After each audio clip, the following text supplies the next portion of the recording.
Hey there, YouTube. Myron Golden here. I am here with my friend, one of my students, and a brilliant entrepreneur who teaches people how to create wealth in a weekend. Amanda Moxley. Amanda, how are you? So good. Thanks for having me. I'm so excited to be here. Well, I'm glad to have you here. So, Amanda, you discovered this concept of how to create wealth in a weekend by actually creating wealth in a weekend. We're going to get to that a little bit later. Okay. But where did you start? Did you go to college to learn how to do wealth in a weekend, right? So give us a little. Yeah, that might. I don't think they have that. I don't think they have that as a. I don't think they have that as a major. So tell what'd you do before you were doing the whole wealth in the weekend thing? Okay, so I remember at a young age knowing that I did not want to live a traditional normal life that I saw people in my community living, but I still went to school. What about that was unappealing to you? It just felt so boring and not fulfilling and not satisfying because I think secretly those people that I was seeing were not living their purpose and their calling. Okay. So I decided, but I went ahead and I got my master's, and I have a master's in social work, and I was working. What's your undergraduate degree in? Communications and French, actually. Communications and parlez-vous français? Oui, je parle français.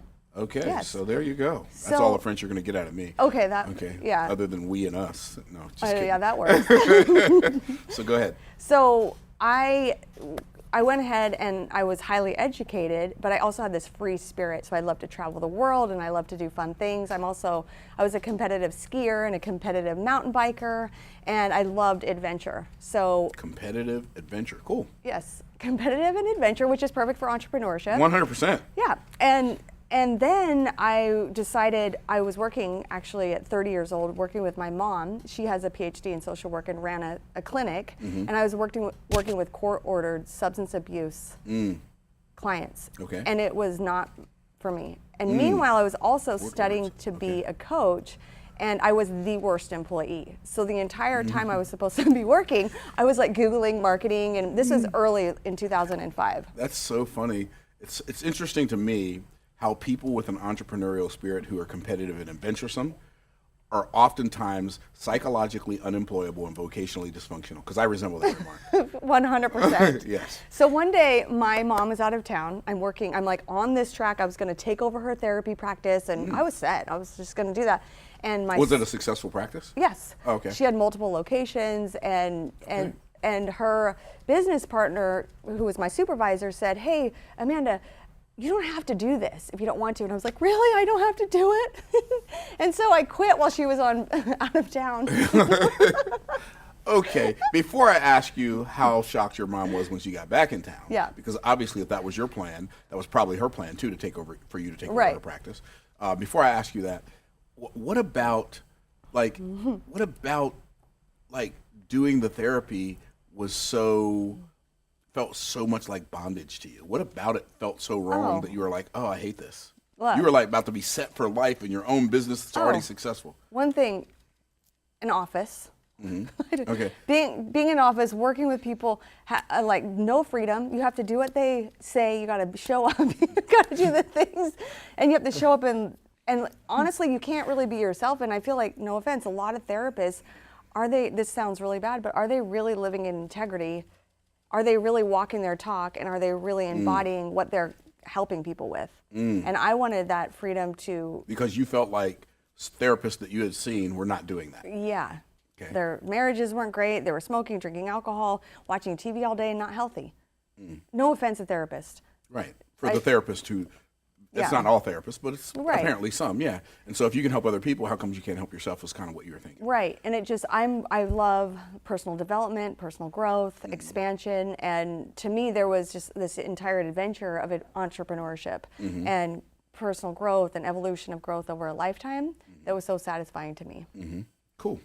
So you decided to quit while your mom was out of town. She comes back, you're gone. How'd that go?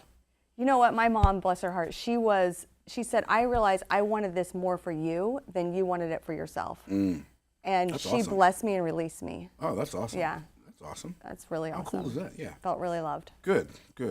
Well, I think that's pretty much all good parents, though. They want the best for their children, and sometimes they think they know what that is, and until they wake up and realize that we don't, because we're not them. Yeah. Right. So that's really fascinating. Okay, so you said you were studying coaching. You were, is that what you said? Yes, so I was actually studying at the Institute for Integrative Nutrition, and I got a degree in holistic health coaching. Okay. And so I started my business in 2005, January 2005, and I went around town to speak at local venues, and I got my first 10 clients within 6 months. Wow. Yes. And then I just naturally was attracting clients, working with clients, and I loved coaching people. Okay. And helping them transform. And so you're doing coaching, and you got 10 clients in 6 months. So I got to ask, because it was a business, how much were those clients paying you? Well, that was the sad part, because I didn't really care that much about numbers. So I charged them $800. For 6 months? Yes. Oh. But I had got great testimonials, and it helped build the foundation of my business. Sure. So you made basically $8,000 in 6 months. Basically, yes. Okay, cool. I also was a fitness instructor as well. Okay. So I had that income, which was not a lot, but okay. Yeah. But still. But this is before kids, so my life was perfect then. Yeah. No offense. Well, let's hope. Yeah, let's hope that your kids understand the spirit in which you said that when they see this video. Exactly. Right? Okay. So where did the whole wealth in the weekend thing come from? What's that about? Okay, so from 2005 until 2011 or 12, I shifted into becoming a business coach, because a lot of health coaches were coming to me and saying, how are you? I had built a 6-figure business as a health coach by then. Oh, cool. Yes, and I had programs called How to Be Fit, Fab, and Fierce and Release Up to 50 Pounds in 5 months. That's a really good title. Thank you. And I had all this success, but I was passionate about marketing and money mindset. So I shifted to becoming. You started caring about those numbers. I did. I was like, Mama's got to make some money. Okay. Yeah. So I had my first kid, and then everything, got real. Okay. And then I had dreams and visions, and yes. And so then one of my friends invited me to go and speak on her stage. And at the time, we were living in Hawaii for the summer, and she said, "Oh, you were successful. You were living in Hawaii for the summer." Yes. She was summering in Hawaii. I was summering in Hawaii. Yeah. Okay. Yes, it was such a great adventure, and it was one of my biggest dreams. And so I had my 3-year-old, and then my baby was literally 2 months old. And I have the best memories of my son. He would, no offense, but he would not put on a diaper, and he was living his best life at the beach. Yeah, he was loving life. So I'll never forget that memory. Okay. Yeah, I'm sure he would like for you to forget that. I'm sorry. You're putting your kids on blast today. I'm just saying. Okay. Oh, okay. Okay. All right, so you live in there Hawaii, I am. your friend invites you to come speak. She says, I'm doing this event in LA. I want you to come and speak on stage. So I'm like, it's a little inconvenient. I have a 2-month-old. I got to take the red eye. I don't really want to, but I knew I had to. So my husband was like, go ahead. This is your break. Go and do it. And up until then. Now, was she paying you for this? No. Okay. But it was exposure to, I think she had about 180 people at her event. Okay. And she invited me. I took the red eye. I have my 2-month-old baby, and we roll into this event, and I got to introduce her on stage, and then I got to have a co-led session with her on wealth consciousness. And during that time, I remember just sitting there and just like crying. I was so vulnerable. I was just like, I just want you guys to love yourselves and believe in yourself, and you are worthy, and you can do this. And I'm like crying. I think it was the hormones or something, but from the pregnancy. But it may have just been like, you're seeing a glimpse of your purpose, and you're seeing that your purpose can be beneficial to other people. I mean, I don't know that, but that could have been what it was. And you were just having this awareness that maybe you'd never had before. Yeah, it was a really amazing experience. And out of that, just by naturally being myself, and I didn't make any offers at the time because it was her event. However, 3 people became my clients. And by then I started charging $10,000. So that was exciting. And it was so effortless and easy, because before that I was hustling on back then we would do teleseminars. Oh, I remember the teleseminars. And people wouldn't show up on my teleseminar. It'd be me on my cell phone, and then my landline tucked underneath the pillow in the guest bedroom, because you had to have 2 people to record it. And so, wow. Yeah. So, but I was just kept doing the work, and then while I'm on stage and we're looking over this in Marina Del Rey out at the marina with all the yachts and boats, I'm like, oh, I'm on stage. I am doing this. The view is way better on stage than it is sitting in the audience. So I said, I'm going to do an event on my own next year. So that's what I did. Wow. So just a couple of things. I want you guys to get this. She said that I did teleseminars with my cell phone and the landline on under the bed because you had to have 2 people on in order to record it. And so that's what I'm talking about when I talk about the gravitropic nature of the work that we do. The work that you do when nobody sees it, the conference call that you have when nobody's on it but you, and you do it anyway, just so you can get the practice and get the recording. Like, people think we live in such an instant era. We got microwaves and we got instant coffee and we got drive-through restaurants and drive-through dry cleaners and drive-through banking. People want drive-through microwave success, and it just doesn't work like that. Right. It doesn't take 45 seconds. No. It takes a little longer. Yeah. Yeah. Yeah. And so you said you decide you're going to have your first event next year. Okay. So did you have that event the following year? I did. Okay. So I live in Salt Lake City, Utah, and I had the little kids, so I didn't want to go to a big city like California or Florida. I decided to have an event in Park City, and this was... How close is Park City to Salt Lake City? 20 minutes. Okay, cool. So I decided to have this event, and I didn't know what I was doing, so I went and I invested in a very high-end event planning team from New York City for $40,000. It was legit $40,000. I didn't know. I'm just like, okay, $40,000. My coach was $30,000 because, and the funny thing about... Your coach, what do you mean? So I had hired a coach, and this is the funny story. Hired a coach to work for you, to coach your clients. No, to help me. To coach you, okay. How to do events. Okay. So I, at that time, was making good money, so I could fund these things at that time. And so I hired the coach, but the funny thing about the coach is years before, I had a sales conversation with her, and she told me her program was $3,000. And I was like, oh, I cannot afford that. That is too much money. But she had such a lasting impression of kindness and generosity with me that I remembered her years later because I'd been following her and I saw she did events. So she came back into my mind, so I hired her to help me for $30,000. So I was going into this thing, I had never been on stage. I had never had professional hair, professional makeup, the lashes. I've never had the professional makeup. You know what I'm talking about, ladies. Like, they put on the lashes and I was like, are you kidding? I can't even see. They were like awnings over my face. Anyway, I was so uncomfortable. I was like in this dress and I had the clicker and I had never worked the clicker on the stage. It was very uncomfortable. But I pulled it off and it was successful. I had 80 people come from all over the world. Oh, cool. Even from Australia, from I think Jamaica. I had someone come from Jamaica. Park City, Utah. To Park City, Utah. Let's go. New York, all over, Florida, everywhere around the U.S. So it was super terrifying. How much did you charge for the event, do you remember? I think it was $297. Okay, $297. Yeah. You had 80 people show up. I did. Okay, cool. And yes, so that's like what, $24,000? Somewhere in there? Okay. Yes.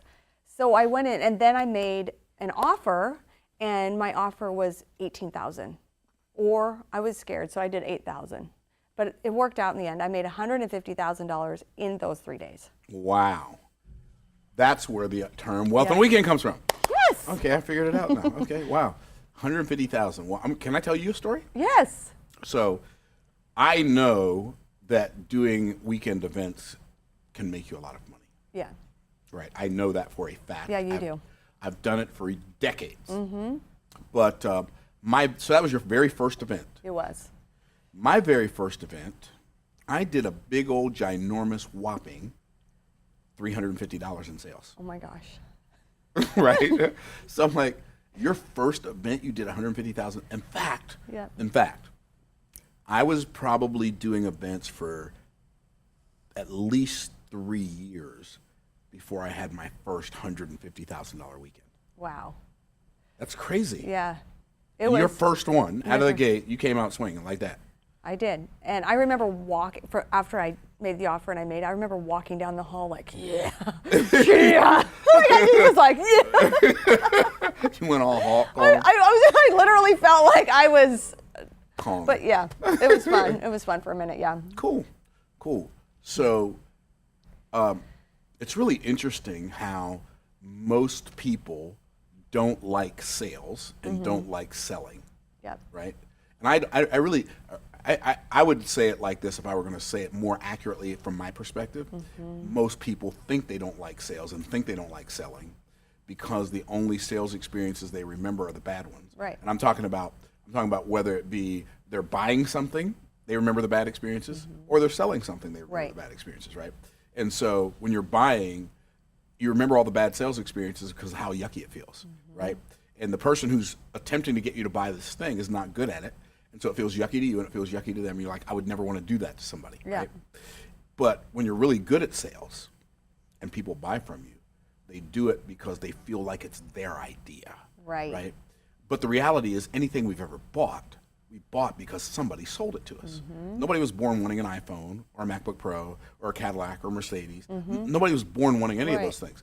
The only reason we want those things is because somebody sold it to us. Whether they sold us on the idea of wanting it for ourselves or sold us the thing, just sold us the thing, we were like, they sold us, right? So if you could, but I think if most people could sell without it feeling yucky, without feeling like they're begging, without feeling like they have to twist somebody's arm, I think they would love it. What do you think about that? 100%. Okay. Sales is love. Sales is service, and it's literally helping people. So yeah, I think once you reframe your mindset around sales and understand it's good and it's helping. Good. Yeah. Yeah. Well, that's how I perceive it. And I am one of the highest priced business coaches in the world. Yes, you are. And I don't apologize for it. It's for who it's for. It's not who it's not for. Right. But most people don't realize. So let me ask you this question, okay? You were a successful coach. No, what were you when you worked at your mom's practice? What were you again? Therapist. Therapist. Okay. So you were a therapist. You went to school to be a therapist. Yeah.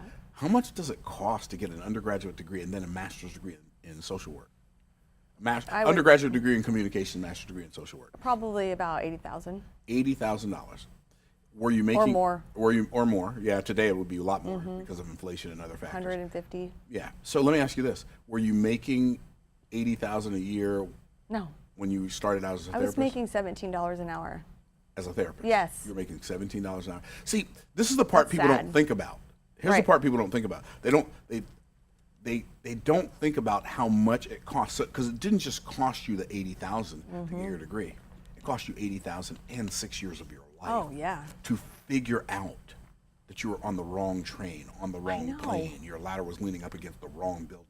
And then you figured it out. You start doing this other thing, and you come out of the gate, and it's like 150 grand in a weekend. It's crazy. It is crazy. It's the best. I highly recommend it. You do? I do recommend it. I wouldn't have imagined that. No, just kidding. Yep. So it's fascinating because, like, I know it's true now, but I couldn't have imagined it before. Like, I didn't know how to imagine it until I met somebody who was already doing it. And so my first business coach, my first like sales coach, like selling from the stage, was Jerry Clark. And he showed me what to do. The first event I did, I spoke to like 35 people. I made $350.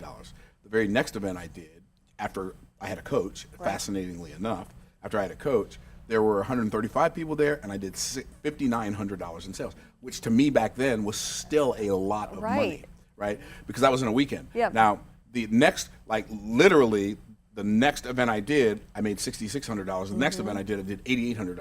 Oh my gosh. And then it just kept growing from there. Yeah. And that's the thing, it grows and grows and builds.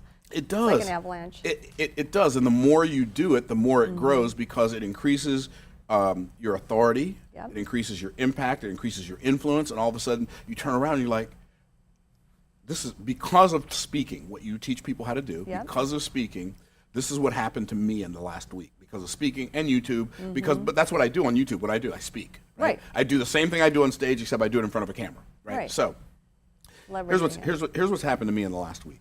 Oh, okay. I was at Eddie V's, and I'm leaving, and somebody says to me, "Myron Golden, oh my goodness, I watch you on YouTube." Right.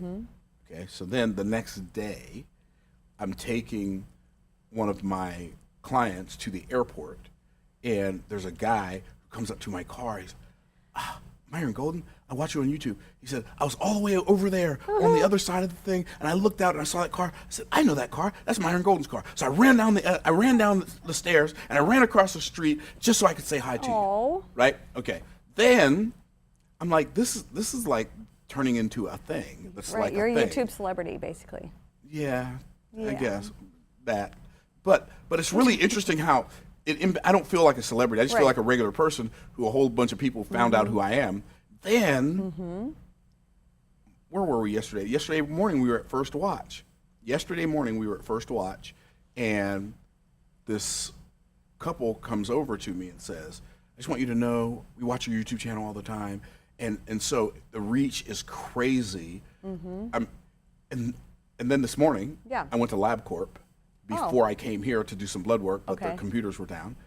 And the guy who's one of the phlebotomists, he comes out, he says, I finally get to meet you. Oh my gosh. I follow you. I'm like, this is insane. It's Like amazing. the amount of reach that you get when you learn how to have stage presence. Right. Right? You get on stage, and it's really interesting because you probably are aware of this. The average person is more afraid of public speaking than they are of dying, which is Right. fascinating. That's sad. Yeah, that's scary. That Like- is.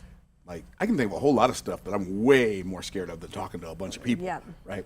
Anyway, Yeah. but I understand why. Right. Because we remember in our lives some traumatic experience that we had speaking in public or speaking up, and then somebody saying something who had more influence than we did, and then everybody laughed at us, right? We all remember something there. like that in our childhood. Yeah. My traumatic speaking Oh, experience, oh no. I was probably 4 or 5.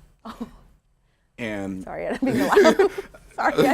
it's okay. It's was like, real. okay, So keep going. every year, my brothers and I, we had to memorize an Easter speech Oh, to say in church. okay. And I can remember one, and sometimes I did well because I knew I had the speech down. You know, Right. might be depending on how many. I might have been 4, 5, 6, 7. I was really little. I was in Okay. elementary school, or smaller. And I got up to say my speech. I remember standing there looking at all those people, and I couldn't think of anything except, why are all these people looking at me? Right? And I just broke down and started crying. Oh, So like, I remember people that. look at me and think, oh, he's always been a natural public speaker. Few When he things was could be 4, further he from the truth. wasn't. When he was 4, he wasn't. natural. Wow.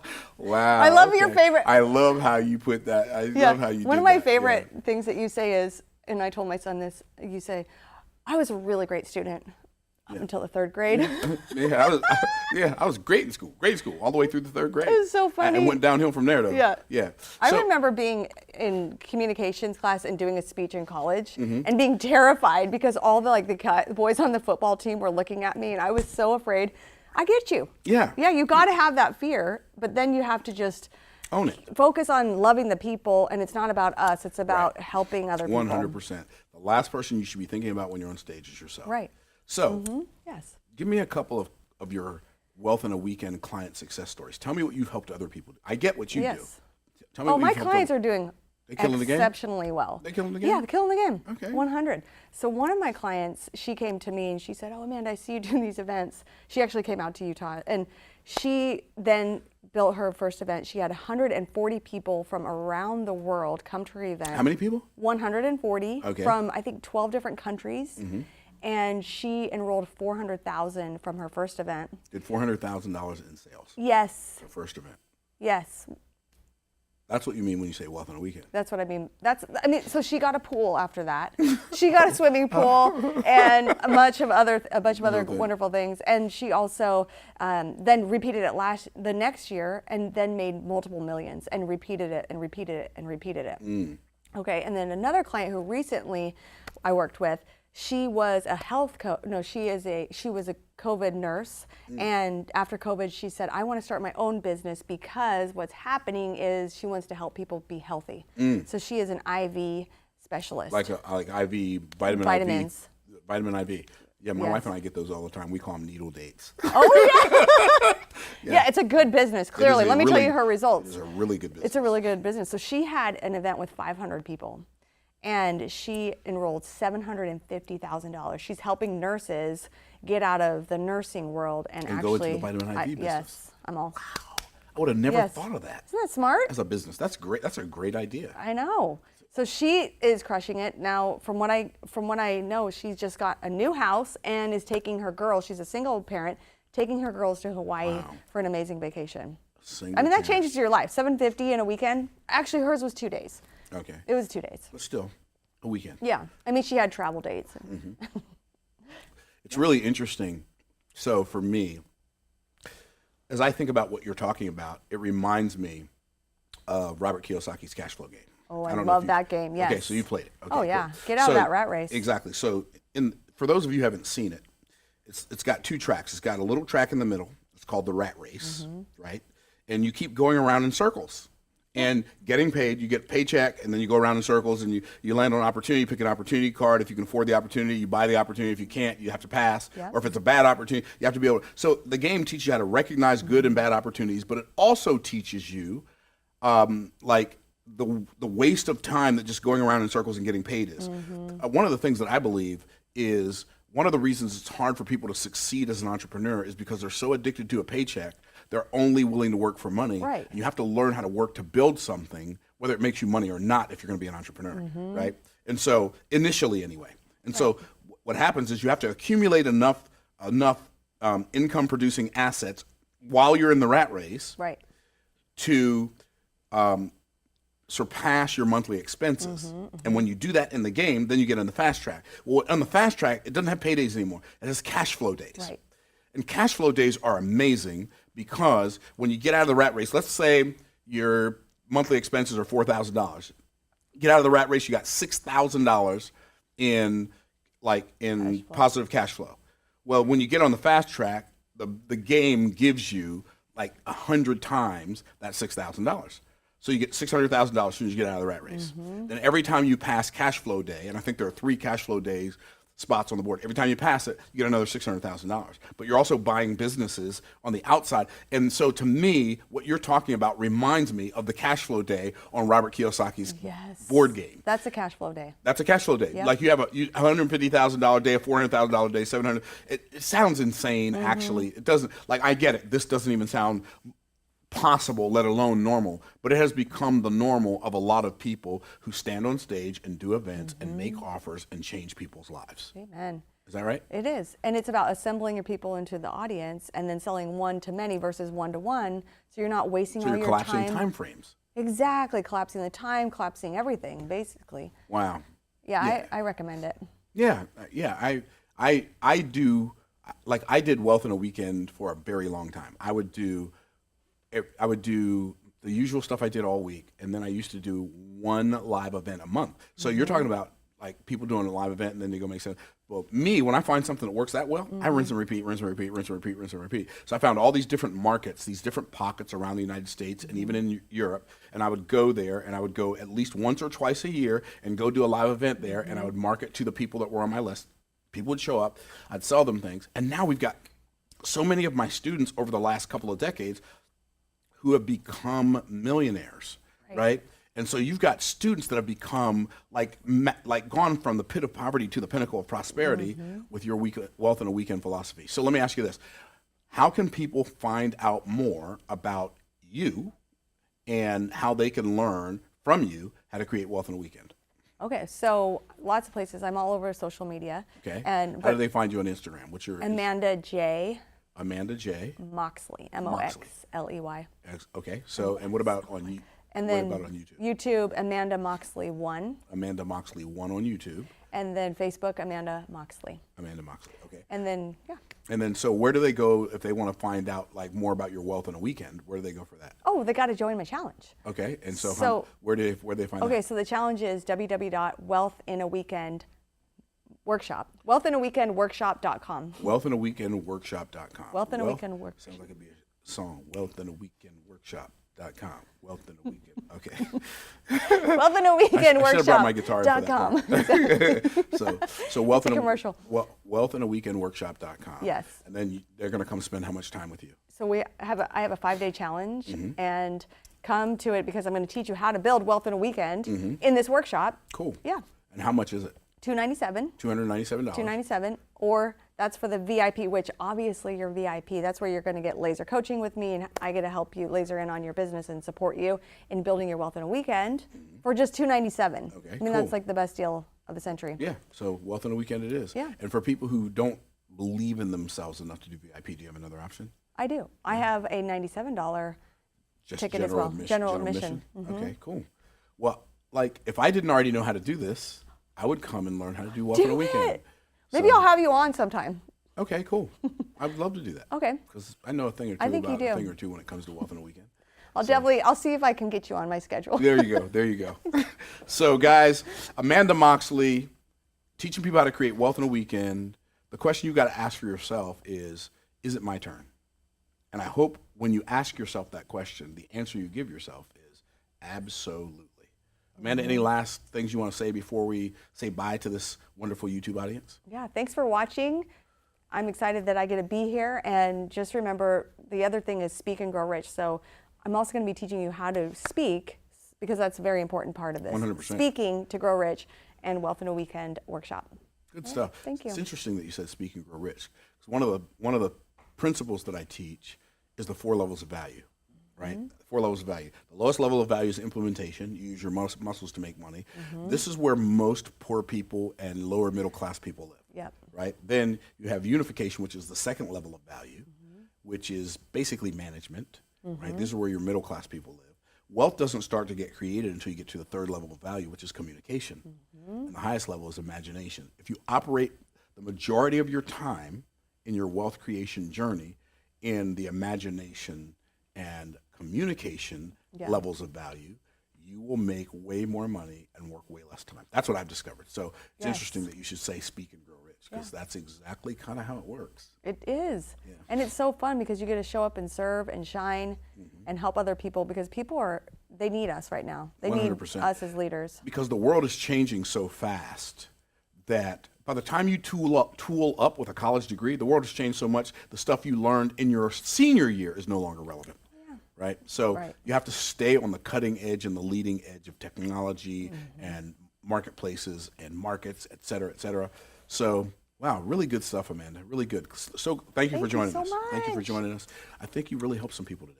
Thank you. I'm so glad I got to be here. All right, guys, make sure you go follow Amanda on all of her channels. Make sure you like, comment, subscribe. Hit the notification bell, or smash it. That's what they say. All those YouTubers say, smash that notification bell. So smash it. And then any other YouTube-y thing that I forgot to ask you to do, make sure you do that too. And in the meantime, in between time, peace out, Cub Scouts.